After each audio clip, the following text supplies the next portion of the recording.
Hola, bienvenidos de nuevo a la SEC te lleva a la ACC 2021. En este caso vamos a comentar un subestudio del estudio Twilight, que es uno de los más esperados, que trata de determinar las causas por las cuales las mujeres presentan mayor riesgo de sangrado en la terapia combinada de ticagrelor con aspirina comparada con solo ticagrelor, tras revascularización coronaria de alto riesgo. Como ya he comentado, es un subestudio del estudio Twilight y para la elaboración de este estudio se tuvo en cuenta que las mujeres presentan mayor riesgo de sangrado tras angioplastia percutánea comparada con varones y se ha sugerido que quizá esa diferencia tenga más que ver con las características basales y la presencia de factores de riesgo cardiovasculares en las mujeres que son diferentes a los hombres más que con cualquier otra causa. Para ello, como ya he comentado, se elaboró este estudio cuyo objetivo principal era determinar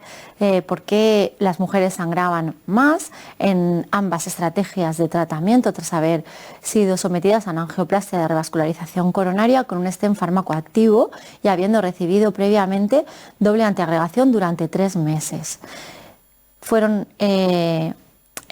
reclutadas un total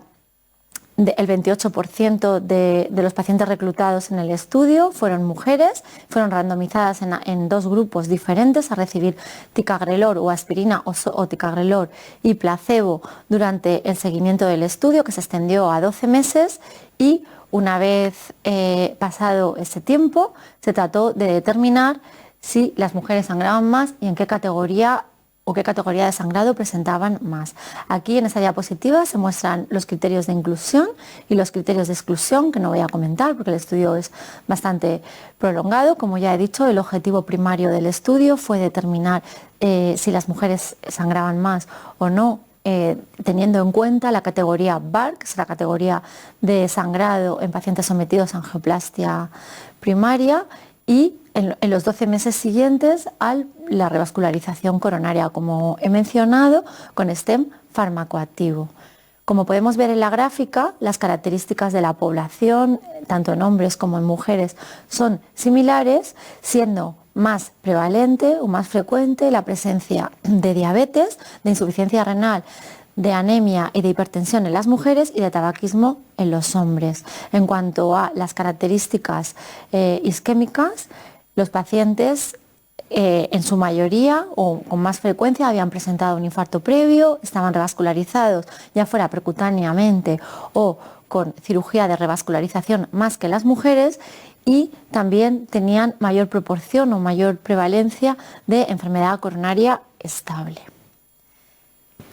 En cuanto a las características de la angioplastia en sí, como vemos, los varones presentaban una mayor proporción de enfermedad multivaso, recibían, por tanto, podemos decir que recibían más stents y, de hecho, como se puede comprobar en esta gráfica, tanto la longitud en milímetros de los stents como el diámetro de los mismos era mayor en varones que en hombres. En cuanto a los resultados del estudio, se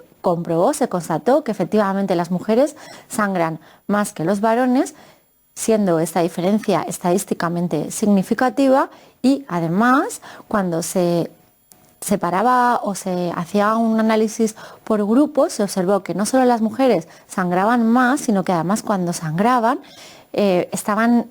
catalogadas en las categorías de mayor gravedad, en el BAR 3 a 5, como puede observarse en esta gráfica. Además, si tenemos en cuenta si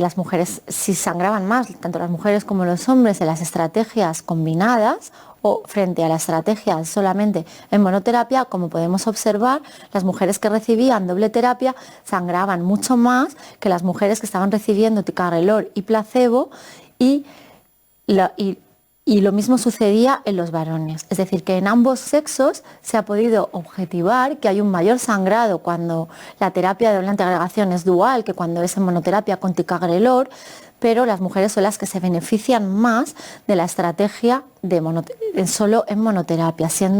obteniéndose una reducción mayor del riesgo absoluto en las mujeres que en los hombres. Por tanto, las conclusiones de este subestudio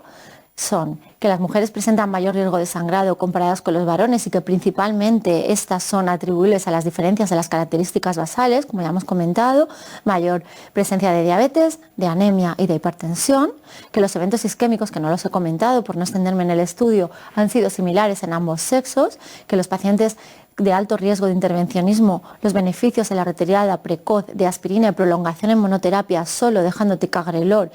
al contrario de lo que hacemos habitualmente, que es dejarlo solo con aspirina, son comparables en ambos sexos, pero como ya he comentado, se benefician más las mujeres de la continuación en monoterapia que los varones, y para poder afianzar estas conclusiones y estos resultados se recomienda la realización de futuros estudios centrados en determinar los beneficios de la aspirina y de otros fármacos en mujeres que, como sabemos, siempre están infrarrepresentadas en la mayoría de estudios cardiovasculares. Esto es todo, seguimos con los estudios y seguimos en la SEC, te lleva a la ACC 2021.